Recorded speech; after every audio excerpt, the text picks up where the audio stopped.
Hello Shri Harivansh महाराज जी। Life में discipline अनुशासन की कमी लग रही है। कुछ भी करने बैठती हूँ तो मन इधर उधर भागता है, कोई काम एकाग्रचित होकर नहीं कर पाती। महाराज जी मैं क्या करूँ कि मेरा मन एकाग्र हो सके? तो पहले देखो कि आपके इस पूरे भवन में अनुशासन करने वाला कौन है। पहले तुम देखें ना, हर चीज को, जो चीज हमारी मांग वो हमें देखना है। आप ही कह रहे हैं कि हमारे ऊपर शासन करने वाला ढीला है, तो स्थूल से चलते हैं फिर सूक्ष्म में पहुंचते हैं। स्थूल में हमारे ऊपर शासन माता पिता गुरु और शास्त्र समाज, यही शासन व्यवस्था है। जो थोड़ा आध्यात्मिक है वो शास्त्रों की बात से डरते कि शास्त्र में लिखा है ऐसा नहीं करना चाहिए, वो मैं गलत कर रहा हूं, उसको डर लगता है कि शास्त्र आज्ञा का उल्लंघन। बड़ा आस्तिक पुरुष होता है जो ऐसा सोचता है, हमने गुरु बनाया है, संतों को अपना माना है, उनकी आज्ञा के विरुद्ध चल रहा हूं। और फिर नीची धरा के जो लोग होते हैं, यार समाज क्या कहेगा। माता पिता का शासन, समाज का शासन, शास्त्र का शासन, भगवान की वाणी का शासन, जो भगवान आदेश करते हैं चाहे गुरु रूप में संत रूप में। अब आंतरिक शासन की बात है, हमारे पूरे अंतर विभाग में शासन करने वाली बुद्धि है, वही हमें डांट लगाती है, वही हमें गलत सलाह दे देती है। अब आप खुद जैसे स्वीकार करें कि हमारा शासन विभाग कमजोर है, मतलब हमारी बुद्धि गलत है। जो शरीर को, शरीर के भोगों को अपना जीवन बना ले वो बुद्धि निकृष्ट है, और जो बुद्धि भगवान को अपना मान ले तो उसमें सामर्थ्य आ जाएगी। भगवान को अपना मानते ही सामर्थ्य आ जाती है अंदर से। जहां आप प्रभु को अपना मानेंगे तो आप में सामर्थ्य। नाम जप कीजिए, कुछ पाठ कीजिए प्रभु की लीलाओं के, और अपने को प्रभु का जन मानिए, तो आपकी बुद्धि शुद्ध होने लगेगी। शुद्ध बुद्धि जला के राख करने लगेगी। अगर आप गलत पैर रखेंगे तो आग लग जाएगी आपके हृदय में, और बार बार यही वो ऐसा शासन नहीं करते, आपको जला दे, न दिन में चैन न रात में चैन। आपको कान पकड़ना पड़ेगा अपने आप से, एकांत में भी कभी गलती नहीं कर, तब जाकर चैन लेने देगी। उसका शासन ऐसा, और जिसकी बुद्धि शासन सही करने लगती है उसकी मन और इंद्रियां फिर ठीक से चलने लगती हैं। हमारे यहाँ का शासन विभाग बुद्धि है और बाहर का शासन विभाग है समाज, गुरु, संत, शास्त्र, माता पिता। दोनों चाहिए हमारे लिए जीवन में। जिससे समाज का भय खत्म हो जाता है वो राक्षस हो जाता है। जो शास्त्र गुरु संतों की आज्ञा नहीं मानता उसकी बुद्धि मंद हो जाती है। माता पिता गुरुजनों की आज्ञा पर विचार करके चलना ये बहुत बढ़िया बात होती है। तो हमें लगता है भगवान का आश्रय लिया जाए और शास्त्रों की आज्ञा के अनुसार चला जाए और नाम जप किया जाए तो हमारा मंगल हो जाएगा। नहीं तो आजकल हमारी लोगों की मांग होती स्वतंत्रता। यार मनुष्य जीवन मिला, मैं स्वतंत्र हूं, किसी का शासन मैं स्वीकार नहीं कर सकता। वो बोल रहा है जो काम का गुलाम है, जो भोगों का गुलाम है, छोटी छोटी बातें उसे परास्त कर रहे हैं, वो कह रहा है मैं स्वतंत्र हूं। आप देखो वो आदमी बोल रहा है, और जो वास्तविक बुद्धिमान है वो ये कभी नहीं कह सकता। भाई मन कुछ भी कहे, आप कुछ कहें, लेकिन हमारे माता पिता, हमारे गुरु, शास्त्र, शराब नहीं पीना, मांस नहीं खाना, गंदे आचरण नहीं करना, मैं नहीं कर सकता, क्योंकि हमारे ऊपर शासन है, हम कोई स्वतंत्र नहीं है। आज हम गलती करेंगे, हम कल घर में डांटे जाएंगे, या शास्त्र आज्ञा करता है, हम भगवान के सामने कैसे जाएंगे, वो डरने लगेगा। पर आज ना तो हम भगवान को मानते हैं, ना संतों को मानते हैं, और ना हम अपनी बुद्धि की भी मानते हैं। अगर वो सही भी सलाह दे तो मन इतना प्रबल हो चुका है कि एक कोने में बुद्धि को रख देता है और मनमानी आचरण हो जाते हैं। तो हमारी बुद्धि पवित्र हो उसके लिए हमें नाम जप जरूरी है। प्रभु का नाम जप करें और डरते रहें। कोई देख रहा है, ये बात समझो। हम लोग क्या समझते हैं जैसे बंद कमरा है, कोई नहीं देख रहा। नहीं, कोई तो है जो देख रहा है। जहां सबकी सत्ता है, सब जगह भगवान है, तो कमरे में भगवान नहीं। एक दो आदमी गए शिष्य बनने के लिए, तो कहा महाराज मुझे शिष्य बना लीजिए। तो उनका ठीक है, 2 तरबूजे दिए, बोले दोनों लोग ऐसी जगह काट के लाओ जहां कोई ना हो।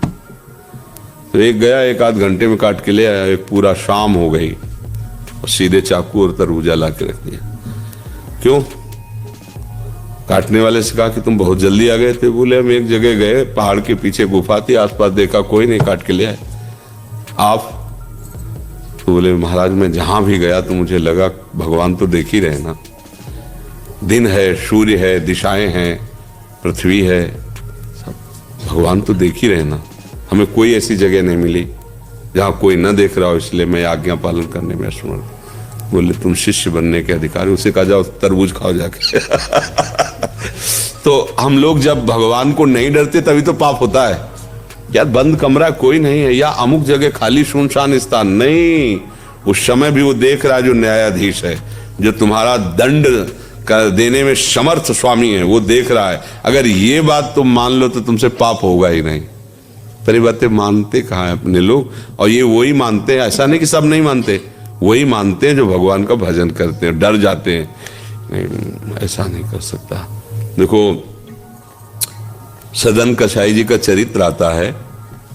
वो कसाई कुल में जन्म लिए थे, इसलिए कसाईवाड़े से मांस ला के बेचते थे और खूब भजन करते थे। महात्मा थे वो, काम उनका वो था इसलिए करते थे। तो एक बार वो भगवान के दर्शन, जगन्नाथ जी के दर्शन के लिए चले। पहले प्राय पैदल ही यात्रा होती थी। तो एक गांव में गए, तो संत भाव में थे, भिक्षा मांग करके। जो भजन करने वाला होता है इसमें एक भागवती का आकर्षण होता है, बिना वो ट्यूब लगाए वो आकर्षण होता है। ये जो ट्यूब लगा के आकर्षण होता है ये तो रजोगुणी होता है। संतों को भागवती का आकर्षण होता है। उनका रूप भले तुमको ऐसे बिगड़ा दिखाए, लेकिन ऐसा लगता है मैं इनको देखता रहूं, इनसे बात करता रहूं, मतलब एक आकर्षण होता है, भागवती का आकर्षण होता है। तो उस महिला ने देखा जिस घर में मांगने गए, तो उसने कहा हमारी इच्छा है आप यहीं प्रसाद पा लीजिए। तो उनका ठीक है, गलती हो गई उनसे भी। शास्त्र आज्ञा करता है 5 घर दरवाजे के बाहर मांग कर लेना चाहिए। संतों के लिए है, आप घर के अंदर घुस नहीं सकते, ये नियम नहीं, गुरुजनों ने सिखाया है। दरवाजे के अंदर कदम नहीं, दरवाजे पर आवाज, राधे श्याम, जोर से। फिर आवाज कोई हमारी सुने, 3 आवाज तक दीजिए, फिर हट जाइए, फिर नहीं रुकिए। अगर कोई सुनता है हाँ क्या चाहिए, रोटी, पैसा दे, अनाज दे, अन्य चीज बिल्कुल नहीं, रोटी केवल। रोटी ले ली, और रोटी मांगने का अधिकार उदर पोषण करके भजन करने वालों के लिए। 5 घर का आदेश है, इसीलिए 5 घर का आदेश। गलती हो गई, उन्होंने स्वीकार कर लिया बैठ कर पाना।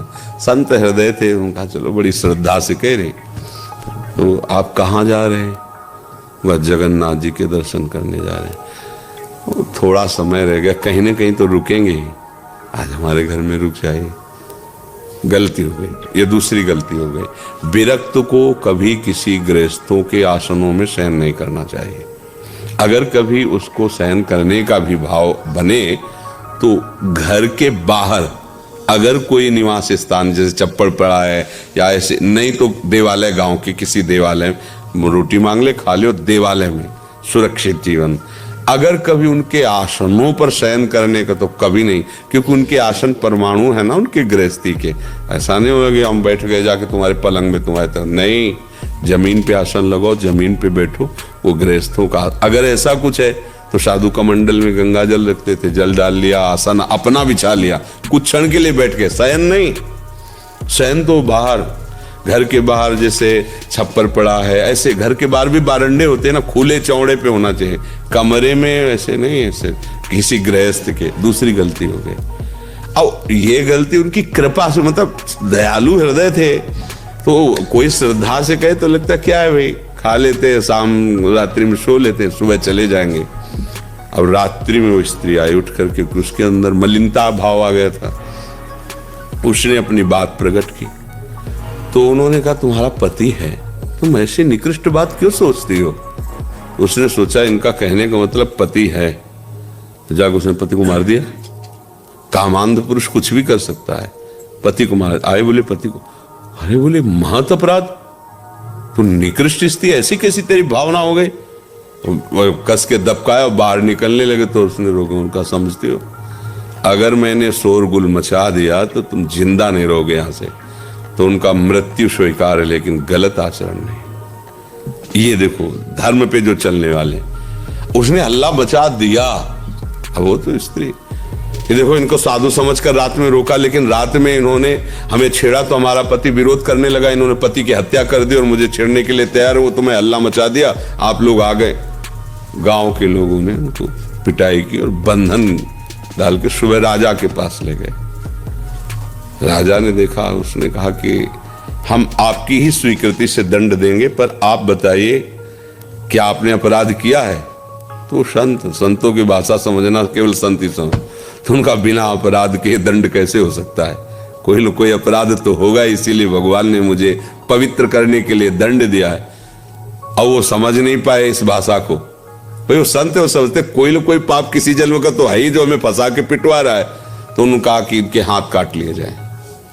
दोनों हाथ काट लिए गए सदन जी के और छोड़ दिया जाए। साधु है इसलिए इतना करके छोड़ दिया जाए।